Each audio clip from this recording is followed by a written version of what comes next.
தமிழ் மொழியால் இணைந்த அனைவருக்கும் வணக்கம். இன்றைக்கி சூப்பரான கிறிஸ்பியான மேகி பால் எப்படி செய்கிறதுன்னு பார்க்கலாம். இது ரொம்பவே கிறிஸ்பியாக ரொம்ப டேஸ்ட்டாக இருக்கும். அதுக்கு முன்னாடி நம்ம சேனல் நீங்கள் சப்ஸ்கிரைப் பண்ணிடுங்க. இதுக்கு ஒரு பாக்கெட் மேகி பாக்கெட் எடுத்துருக்கிறேன். அதை ஒரு டம்ளர் தண்ணி ஊற்றி வேக வச்சு எடுத்துக்கலாம். மேகி மசாலாவை இப்போ சேர்க்க வேண்டாம், மசாலா பாக்கெட்டு அப்படியே இருக்கட்டும். வெந்ததுக்கப்புறம் தனியாக வடிகட்டி எடுத்துக்கோங்க. இப்போது ஒரு மிக்சிங் பவுலில் கொஞ்சமாக இஞ்சி பூண்டு பேஸ்ட்டு, அது கூடவே அரை கப் அளவுக்கு முட்டைக்கோஸ், உங்கள்கிட்ட கேரட் இருந்தால் கூட சேர்த்துக்கலாம். அது கூடவே பாதி வெங்காயம் சேர்த்துருக்கேன், சின்ன சின்னதாக சாப் பண்ணி. அது கூட பச்சை மிளகாய், கொத்தமல்லி, கருவேப்பிலை எல்லாத்தையும் சேர்த்துக்கோங்க. தேவையான அளவு உப்பு போட்டுக்கலாம். இப்போது அரிசி மாவு 1 டேபிள் ஸ்பூன் போடுறேன்.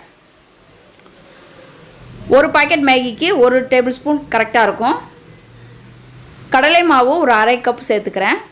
இப்போது தேவையான அளவு உப்பும் போட்டுருவோம். காரத்துக்கு மிளகாய்த்தூள் உங்களோட டேஸ்ட்டுக்கு தகுந்த மாதிரி போட்டுருங்க. போட்டுட்டு நல்லா கலந்து விடுங்க. கலந்து விட்டுட்டு கொஞ்சமாக தண்ணி ஊற்றிக்கலாம். இப்போ அந்த மேகி மசாலா பாக்கெட்டையும் நம்ம சேர்த்துருவோம்.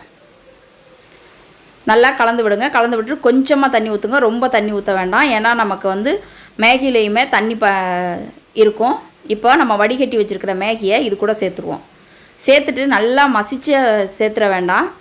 மேகி உடையாத அளவுக்கு மசாலா ஒன்றோட ஒன்று கோட்டாகிற அளவுக்கு கோட் பண்ணி எடுத்துக்கோங்க. கோட் பண்ணிவிட்டு சின்ன சின்ன பாலாக உருட்டிக்கலாம். இதுக்குள்ளே உங்களுக்கு சீஸ் வைக்க விருப்பம் இருந்தால் கூட நீங்கள் சீஸ் வச்சுக்கலாம். நான் இன்றைக்கி ப்ளைனாக தான் செஞ்சுருக்கிறேன்.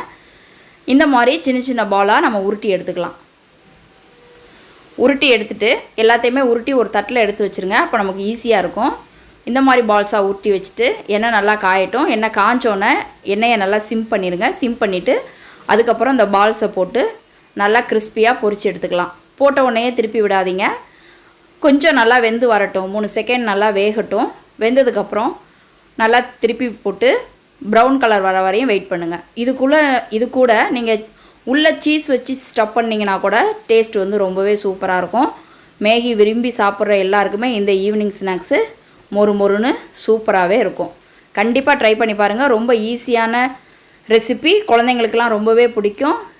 இந்த மாதிரி நேரத்தில் நம்ம ஈவினிங் டயத்தில் இந்த மாதிரி செஞ்சு கொடுத்தோம்னா குழந்தைங்களாம் ரொம்பவே விரும்பி சாப்பிடுவாங்க. கண்டிப்பாக ட்ரை பண்ணுங்கள். நம்ம சேனலில் சப்ஸ்கிரைப் பண்ணுங்கள். உங்கள் ஃப்ரெண்ட்ஸோட ஷேர் பண்ணுங்கள். தேங்க்யூ.